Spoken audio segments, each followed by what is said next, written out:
What up, what up? This is Andrea 3Sex, and you're tuned in to a new episode of Overly Conversated on the delicious vinyl station powered by Dash Radio. Today in the building, we have one of the most promising R&B artists in the game right now. You may have heard him on tracks with Reason from TDE. This is Xian Bell. Hey. We have no claps yet. Thanks for having me. That intro was fire, by the way. Thanks. He smiled. I was like, yes, he liked the intro. I was just waiting to make sure, you said my name right. Xian. Just kidding. It's Xian Bell is in the building. Do you get Zion a lot? Bro, I get everything. Xion, Zion, man. All bad. Everything but. A dude Xian. somebody called me Zanny before. I was like, Zanny? how in the hell? Oh, shit. It's like, how? I was like, how did that happen? Yeah, no. There's no two N's in there, bro. Yeah. It gets wild, but yeah. Thank you for at least pronouncing my name right. Yay! And we also have other people in the building. Let's introduce them really fast. Victoria V12 Victron. It's your boy Santino McNaughton on the mic.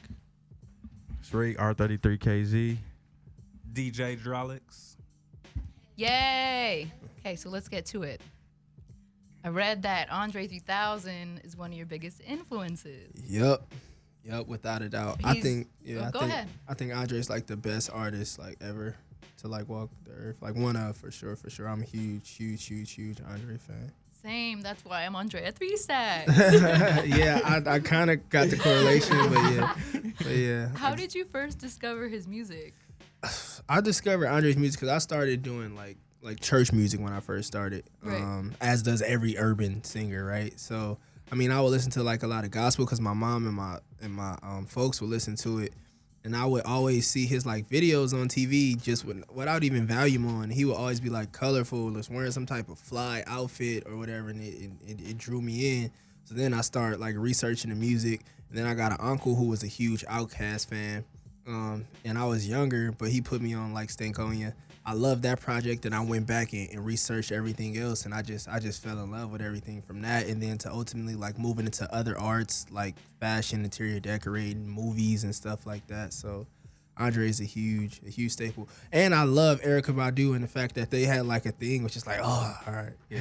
So good. Yeah. Yes. Oh Yeah. my God. I think she even told him to start singing. He would sing around the house. Yeah. And that's why he ended up doing The Love Below, because Really? I didn't know that. See, man, that's why you gotta have a dope woman by your side. For Say real. it again. For real. Yeah, no, I never knew that. But he was singing before that, though. But The Love Below was like really singing. The He whole was- album was just like next Yeah. level. I love it. That's Yeah, the album was super futuristic. Like, super futuristic. It's one of my favorite albums, my top 5 albums ever.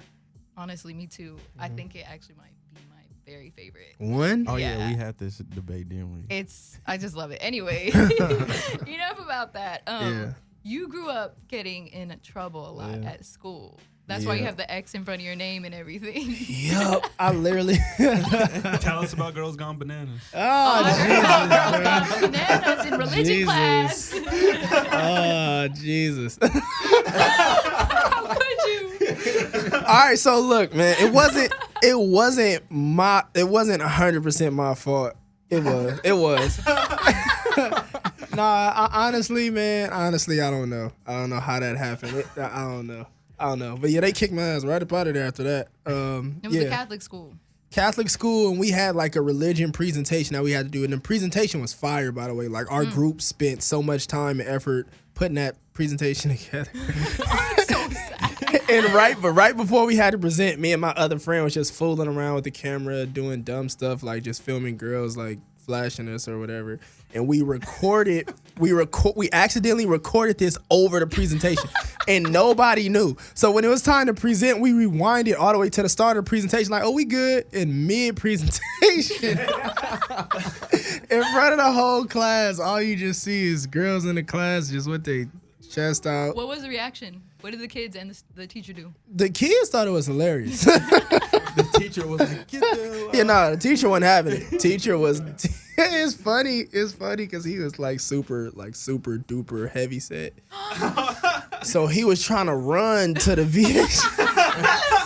he was trying to run to the VHS to like press eject, but it took him so long, and we didn't know what was going on. So he would get up, try to eject, and then he'd go back to the presentation. He'd sit down, and then he'd go back to Girls Gone Bananas. Yeah, it was wild, but needless to say, I just bit the bullet because I was probably about to transfer schools anyway because I was moving. I just bit the bullet and said it was me, and they kicked me out. Oh man. Wait, so Took was over it the like team. was it straight like bare chest or was it like sport? Yeah, bro. It was like Nips and every titties was out. Dog, Yo. it was bad, bro.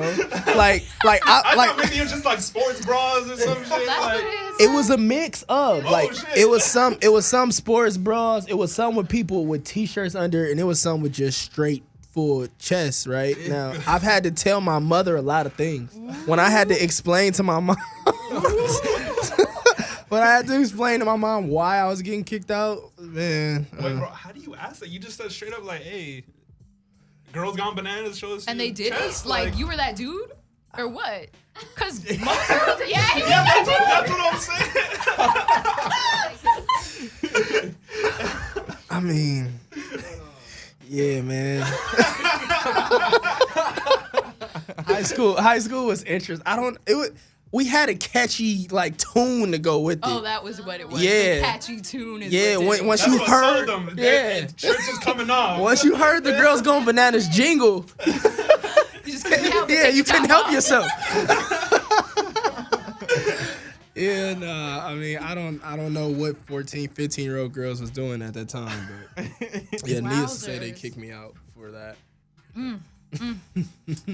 But yeah, that's how I got the X in front of my name, because I went to Christian schools predominantly, and one day I got kicked out, and my grandma was giving me a vicious whooping, and she had said something funny when she was whooping me, like, you get expelled so much, you might as well start your name with an X. My cousins thought it was the most funny thing ever. So they all start spelling my name like that.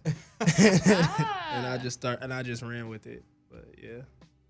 All right, so you gave up overseas basketball to do music. Yep. You walked off the plane. You straight up walked off the plane. What was the first thing you did when you got back to the States? Well, I was still in the States. The plane was still in the States. When I was supposed to take off. Oh, okay. But the first thing I did, I told my group chat of friends, because we was having a discussion about it. I was like, man, I just don't have the passion no more, because my friends, I grew up playing with them, right? So it would be something that I would do to hang out with my friends, something that I would do to just like fit in. And once they kind of like stopped playing and had other jobs and stuff, like, I just didn't like it no more, like it as much. So I got off the plane.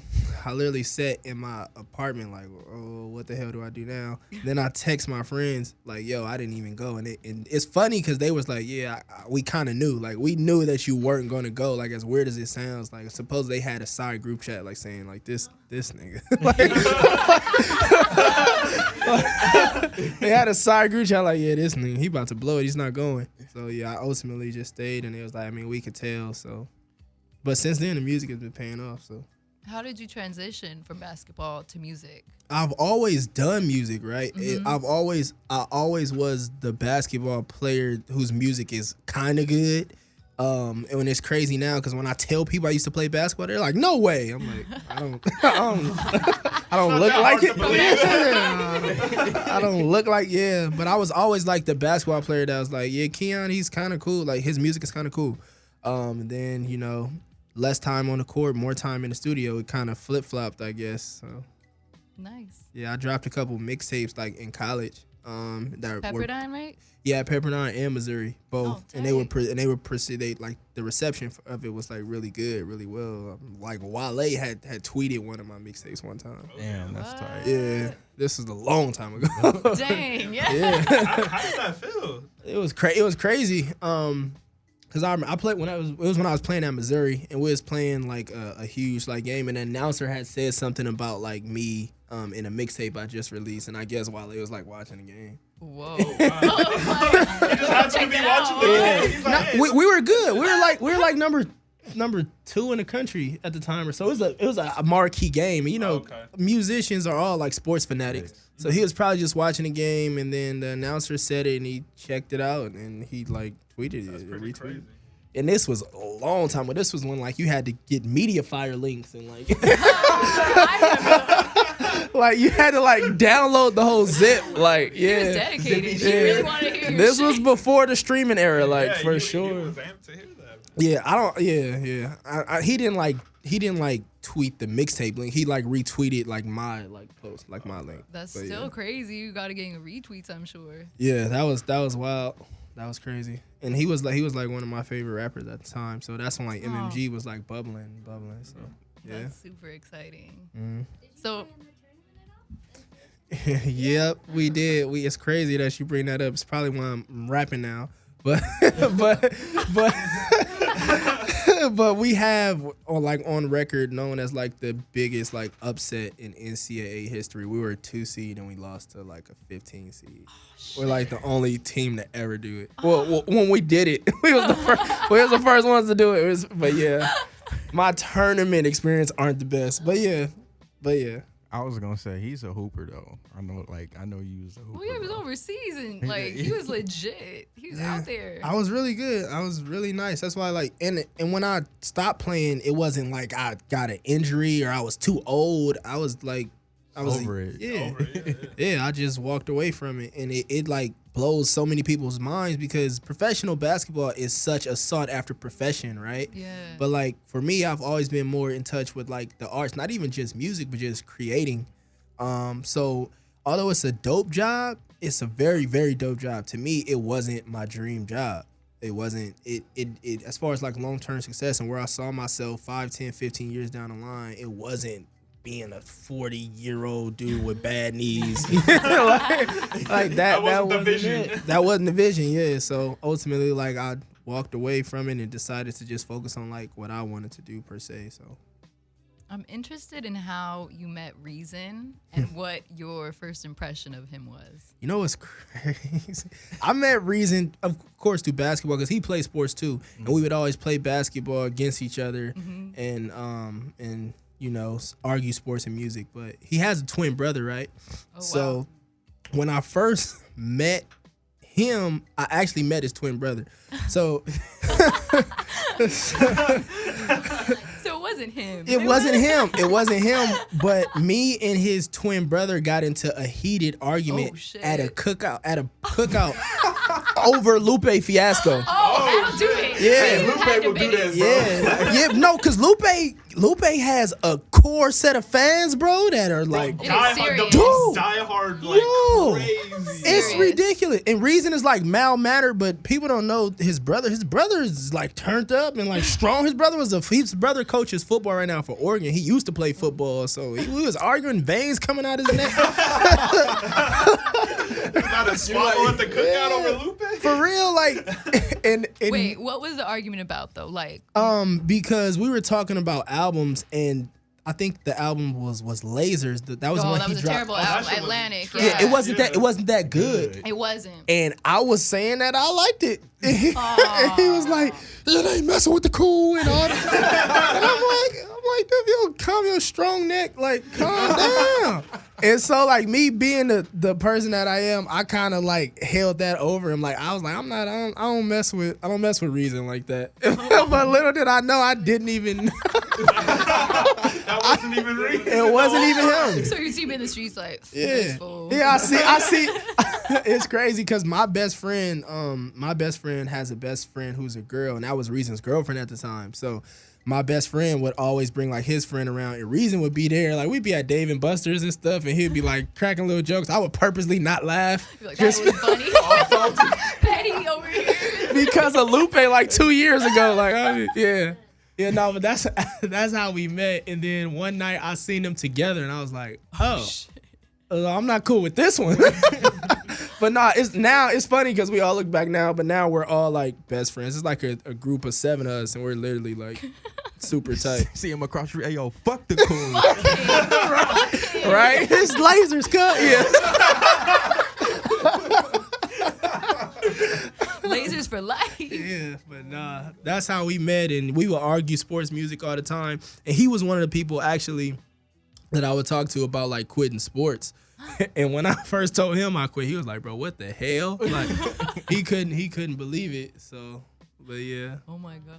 Do you remember the first track you guys recorded together? me and him. Yeah. Yeah, the first track we actually recorded together actually did really well. It was a song on my first EP that I released, which was Contradistrict. It was a song called Xian Go. And we've had crazy chemistry in the booth since we like first met. Like even before we recorded anything together, like our styles and how we mesh well on songs is ridiculous. Like we have a plethora of songs, and I'm not just saying this because it's us. And I'm the biggest critic of myself. We don't have one bad song together, like not one. That's So tight. yeah. So the first song, She On Go, he came to the studio. I played him like 4 records. Ultimately, I wanted him to get on the She On Go record, but I wanted to like at least make sure he was on a song that he liked. So I played him She On Go. He was like, "Oh, this crazy. I want to get on this." And I played him another record. He was like, "Oh yeah, this is cool, but I want to get on the original." I played him another record. He was like, "This cool, but I want to." Then I played him another. He was like, "All right, dude, like what's up?" He was like, "Was I not supposed to get on that? Like did I walk into a session? Like what's going on?" But yeah, he ended up jumping on the record. We shot a crazy video to it. And it did really well. It's one of the most played songs on my first EP. It hit. Mm-hmm. I like the bottom joint. You guys did. That one's fire too. The crazy thing about that one, so we made She On Go, right? And I had put so much money into the video, like pay for the house, the women, all that, right? And we go to the video, and he got the part with like all the women, and right? He got the part with all the lights. And I'm like, what's going on? And like my homies, they tap me. They like, yo, like he kind of watched you on this record. And I'm like, what the hell? I'm like, what y'all talking about? Like my verse fire. Like, and then I start looking at the directors, and I'm like, whose song is this? Like, is this his or what? So like literally When they put it up on YouTube, it's Reason feature. right? They don't even say me on it. Yeah, Reason featuring some nigga. No. No, but like the day after we left that shoot, he was like, yo, the video shoot was dope. I got this song I want you to get on. I was like, all right, bet. So he sent me Bottom, and that's how like both our verses on there are so fire, because in the back of my mind I had the resentment again. Oh my again, like, all right, yeah. Yeah, no, but I'm glad it happened that way, because I got a song where he goes crazy and he got a song where like I go crazy on it. So that's how Bottom came about. It evens out. Mm-hmm. And you played Uncle Rufus too. Yeah. How did the concept for that character come about? Honestly, I don't know. He had his album was done, and he was like, "Man, just come to the studio. Like, I got an idea, like for some skits that I want you to do." And at that time, because what a lot of people don't know is the There You Have It, the TD album. Mm-hmm. He released that like 2016, like a long time ago. Yeah. They re-released it because it was so good. But this was before I was even doing music fully. Like I didn't have nothing out at the time, just like songs tucked. And I was like making like Instagram skits and stuff like that. So he was like, yeah, just come to the studio and help me with skits. So we tried a bunch of different things, and the Uncle Rufus thing like stuck, I guess. And it made sense for his project. But yeah, he literally just on a whim just told me to come to the studio, and we knocked that out. So it was part of an Instagram skit? What kind of skits would you do on your main page? Please tell us. Yeah, man. I would do a bunch. It wasn't like drawn out skits. I would just like say things and do little things, and I don't know, people laugh at it. Just funny shit. It wasn't like, like I wasn't dressed up like an old man or nothing. But like I would make jokes about certain things. And Kind of like Vine, how that was popping at one point, and you just like do silly things. Yeah. Get a reaction. yeah, stuff like that. Pretty That's much. not on your Instagram anymore. Nah, I had to rebrand real quick. Had to rebrand. Yeah, no, it's not on my Instagram at all. Oh my god, that's so funny. Yeah. You were in my dream. Super solid project. Thank you. Can you speak on the creation process and the production? Yeah. So the creation process of that and the production as well is all my producer, my engineer, my manager, like my right-hand man, Rated TG. He produced almost the entirety of the tape. Of course, we had other people add different things and different elements on the songs and stuff like that. But when he used to solely engineer my music from like 2014 until, of course, till today. and he used to produce like make beats for a lot of West Coast acts like Glasses Malone, got a couple like Kendrick Lamar credits, stuff like that. And he just randomly told me one day, text me, he was like, "Man, I had this crazy. It's literally like 2 a.m. and I'm drunk. Like I'm on a date and everything. Like At 2 a.m. yeah. Well, a date. It's like a date. A date. Yeah. At the house. but yeah, it's 2 a.m. He like, yo, I had this crazy dream, man, where I produced an EP for you. I'm like, all right, whatever. I'm like, okay. I text him back, okay. And then next time we go to the studio, he started giving me free studio time because he's producing. So I'm like, all right. Now you talking. Now you talking. But no, ultimately we ended up making throughout the course of a year around like 100 songs, and of the 100 we narrowed it down to like 9 and some change. Damn, 100 songs, bro. We got over 500 together. Damn. We made 100 in like a short calendar year, but me and him together, like we make songs quick. Like we'll have like an hour session and like not like an hour session. I'm sorry, like a 4-hour session, and we'll leave with like 3-4 songs. Damn.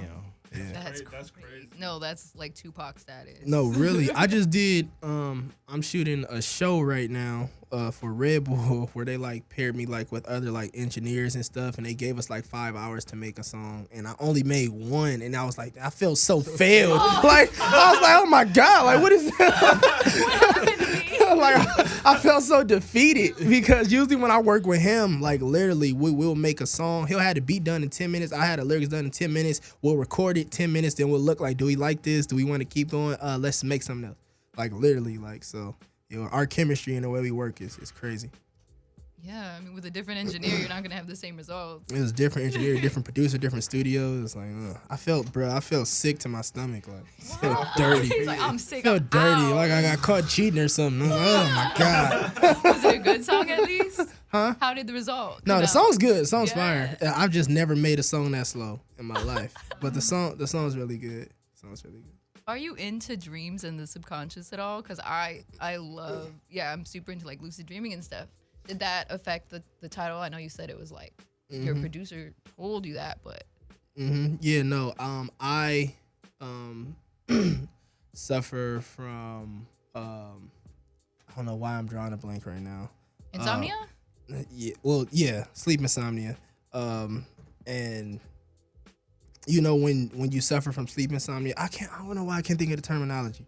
Apnea? No, when you wake up, when your brain wakes up before Paralysis? Oh, Yeah, sleep paralysis. Oh, I've sleep heard about paralysis. that. That shit is scary. It's crazy. Like mine's it gets really bad. Like I've had like 2 instances where I literally almost died from suffocating.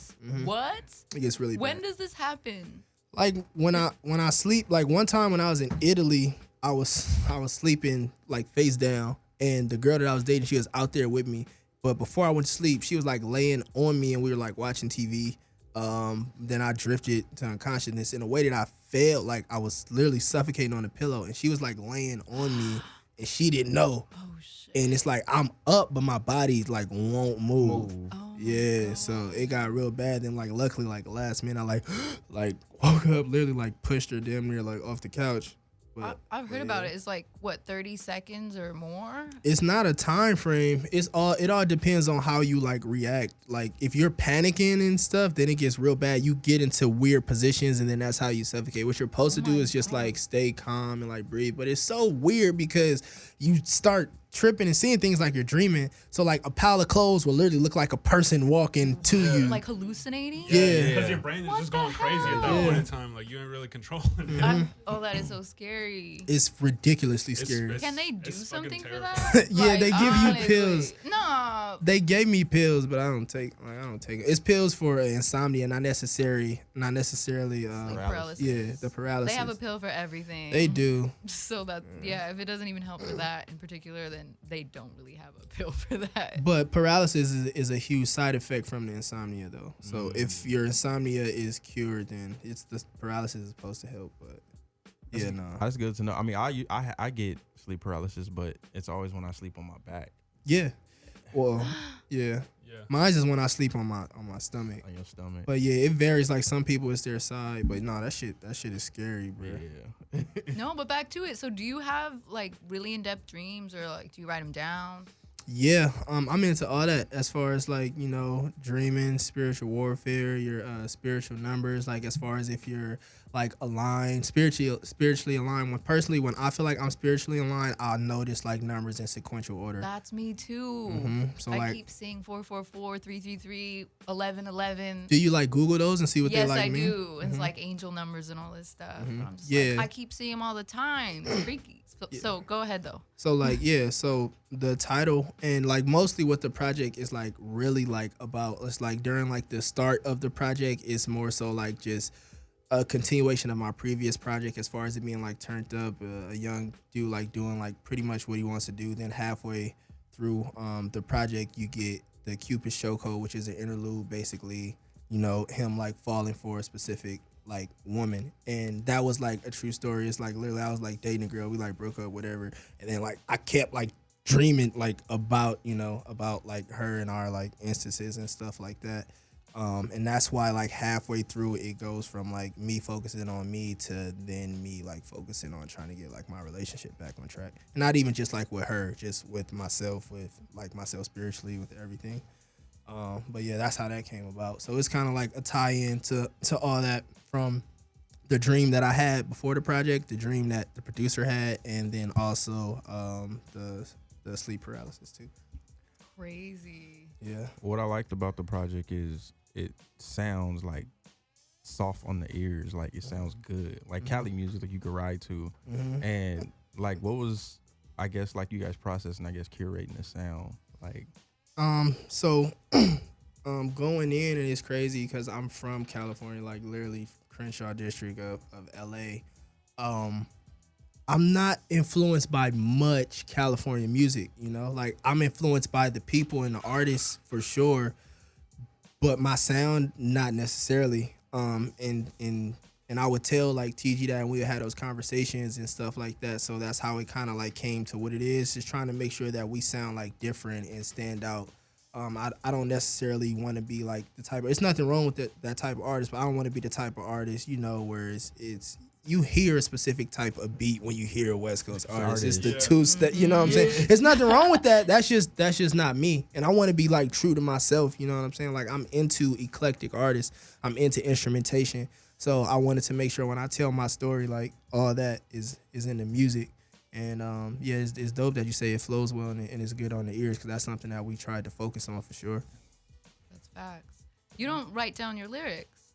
I can't. If I do, I feel like it just sounds forced, and I'll be in there stuttering trying to read. Like I can't. Like my flow is like choppy, and I get in my pocket. Like I can't. If I write, I just get frustrated. Do you have a certain formula, like when you get in the booth? So, and this is why I probably never will be able to work with somebody that's not Tommy. but yeah. So I go in usually, and for the most part, TG is usually playing something that he wants me to do, but he won't say it. He'll just have it playing in the background, and if I like it, I'll be inquisitive about it. Like, what's that? Like, load it up or whatever. But when he plays an instrumental that I like, he'll have the loop playing, and when I guess come up with the lyrics, I get up and I just pace like back and forth, and I come up with the first thing that I do. If I hear a beat, the first time I hear it, I need to come up with the melody. That's how I know I like it. And the second time I hear it, I need to come up with some type of words on top of that melody. The third time I hear it, from the words, I create subject matter, and subject matter that what I try to do is make quote unquote like caption music, like music and lyrics that people will want to tweet, write, send out, you know, that's going to stick with you. So whether it's subject or whether it's the name of a song, I try to make sure it's catchy, or specific lines that I start with, I just try to make sure it's catchy. And then after that, we go in, load it up. I run through the entire song one time just as a reference, and then I run through all my ad-libs as a reference. Then we come out and see if we like it and want to continue, or if we don't. So I guess that's the process. Damn, that sounds like an I've architect. never, like, That's crazy. blueprint. It's crazy you ask that, because I've never even explained that, and I kind of just gave away a lot of game too. Damn, Like I've he's like, never, I've never explained that process ever. But yeah. I'm always curious, like those types of questions, just in the creative process on how to build it. So I mean, that sounds like you're an architect. Like that's tight. You are, at the end of the day, the artist is like, the artist is the architect. The engineer is really an engineer. Like you're building something. Yeah, for sure. random question. I saw you got casted for a TV show. Mm-hmm. I know you probably can't talk about that, but I know that. I just talked about it. It was one, so I got casted for 2. Okay. The second one I'm probably gonna turn down, but because they had me doing some corny. Please tell us. Dog. Driving. They had me driving. shucking and jiving, and I dipped up. Yeah. Yeah, so Nope. the first one is a show for Red Bull, which is hella dope. And it's a reality show, but it's super dope. They lock a bunch of artists in the booth with a bunch of producers, and you get like 5 hours to make a song. So that's the one that I was talking about. So I mean, we're still in the process of shooting that. We go back to finish a couple episodes next week. The second one, I'm not gonna speak on, but I'm gonna tell you what they had me doing. Yeah, just tell us that. So it was like a casting. Nah, never mind. I'm not gonna even do that because they probably gonna know I'm talking. Whatever, you know what? Forget it. Forget it. Yeah, no. So it was like a stage of like 3 process. One was a phone call, and then the other one was like a face to face, right? And the person that wanted me to do the show was like, "Yo, make sure your outfit is fire and you come in with hella energy," which is cool, but it's like I'm a chill person, so I'm not gonna really go out. You know what I'm saying? I'm gonna come in being me. Yeah. I came in with my outfit, which was dope. Outfit was dope, by the way. She was like, What'd you wear? She was like, I wore like my own brand, like like my yeah. own like white stuff, or like a vet. It was fire. I can dress myself. Yeah. But she was like, yeah, this is dope, but take your shirt off. Wow. So I was like that. Okay. I'm like, Me Too movement. Like, this has to be illegal. I'm like, this is not illegal. Oh my god. So and then just me being like a people pleaser, cause I took my shirt off too. I went in there shirtless with a chain on. What? The? I had my shirt off, and then like halfway through the interview, I'm like, man, what the hell am I doing? Oh. So yeah. Like that. Yeah, so they asked me another question too, because I'm from the Crenshaw district of LA, and they was like, talk about your upbringing in Crenshaw, and I described it in a positive light, and one of the producers said something that rubbed me the wrong way, and it was a dude that was not of African American descent. Of course. He was like, Crenshaw can't be that fun. What the? Wow. What the I walked entire- off. I walked out. That's when I was like, all right, y'all. Like, Bye. yeah. I didn't have, me, I dipped. I didn't have no shirt to put back on. I just walked out. Yeah. And then, so That's crazy. Hell no. Wow. it was weird. Do you want to continue to do acting though? Like I know you have a background in theater. Yeah, I'm a theater major. Right. Ultimately, Did not know that. That's tight. yeah, I got a minor in theater, major in communications with a focus on psychology. But ultimately, I want to get into all the arts, whether it's music, movies, clothing. I interior decorate. I paint. I literally do everything that is artistic and in a relief from stress from the body or the mental or whatever. So I want to get into all that long term for sure. So now I got a question. Does that affect how you approach creating when you're doing music? Like, like do you take elements from Art, interior or like, designing yeah. or fashion or anything? Yeah, I do, because I saw a clip one time of A$AP Rocky talking about just branding and stuff like that. So when I'm making a song, and again, like how I come up with the subject matter and everything, as far as trying to come up with something catchy that people can relate to and put out to the universe, when I'm making a song, I think like, will this specific song be able to, will I be able to come up with the video for this specific song that fits me, that fits my brand, that my clothes will like look good in? So if I'm like 5 to 10 minutes into a song and it's just so far left from Xian Bell, the person and the brand, I'll be like, okay, this may not even make sense. We may just record it, tuck it. I may give the song to somebody else because we work with so many people, you know what I'm saying? But yeah, no, I think about all that long term. Because we got a specific brand, vibe, and demographic that we're targeting. So all that has to make sense. Do you think, when you start getting to that next level, when you start, I guess, branding everything, even with interior design, kind of like how Tyler and Pharrell and all those guys? Yeah. So wait, what was the question? I was just curious. Like, do you think you're gonna start branching out and just doing all other things? Yeah, I know I am for sure. Like that's like I don't even watch TV. Like those are the things that I watch when I go at home. Like I forget which network it is, but Tyler the Creator has a network that he works closely with, and he does things like builds like go-karts and stuff like that. Oh, when he was on Vice. Vice, yeah, is Vice. Yeah, like that show was fun. I yeah, like that. stuff like that is what I like watch. Like Yeah. I go home and I sit, I'm like, oh, like this is hella interesting. Like, yeah, but like Pharrell is a creator that I look up to. Like A$AP Rocky got some dope stuff. Like even like 2 Chainz when he does like the most expensive like episodes of things like that. So all that is stuff that I will eventually like try to get into. Yeah, that stuff is fun. I have one more question because we got to wrap it up, unfortunately. But Drum reached out to you on Twitter. Yeah. He DM'd you. What happened? Like what happened? So I honestly don't know. So I had posted what I think happened, and this is just a Xian fact. I had posted a video of like my mother on mother's or her birthday, like faking like she didn't know I was getting her flowers. And it went kind of viral. It went like super viral, not even kind of. It was made like the front page of Yahoo and stuff. Shit. so like right under it, I was like, all right, shameless plug. I'm gonna put my music like right under this tweet, and so many people was just like, yo, this is the first time I've seen a tweet like under a music tweet under a tweet, and it's fire. So then my music went like kind of like semi-viral. And I guess like Drum has seen it from under that, and he was just like, yo, like you super dope. But it's crazy though, cause I fight my friends to the death for Drum. I'm like, yo, y'all stupid. Like Big Baby Drum is crazy. Like he could rap, like he could sing, like his videos is fire. Yeah, I'm a huge Drum fan. Like Top big, 5? yeah, for sure. Like he's in my top 5. Yeah, all the eclectic artists. Yeah, you know he's for sure in my top 5 for sure. But when he reached out, I was like, whoa.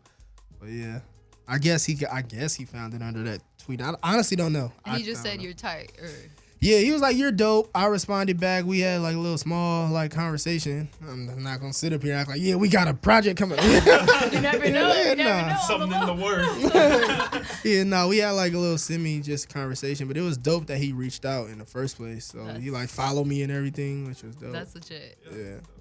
Nice. All right. So sad that we have to go, but I hope you had fun. I know I did. This is a good one. Definitely did. Appreciate you. Just drop your handles and where we can find you, your music. Cool, yeah, so it's Xian Bell. I know it's spelled a little funky, but XIAN_BELL on all my socials. The project You Were In My Dream is out on every DSP, every streaming platform right now, so make sure you get that. And the deluxe album of You Were In My Dream will be out before the end of this month as well. Fire. Yeah, check it out, guys. Hey. This is so fun. Yay, thanks, Bye, thank guys. you. We appreciate you. See ya. Late.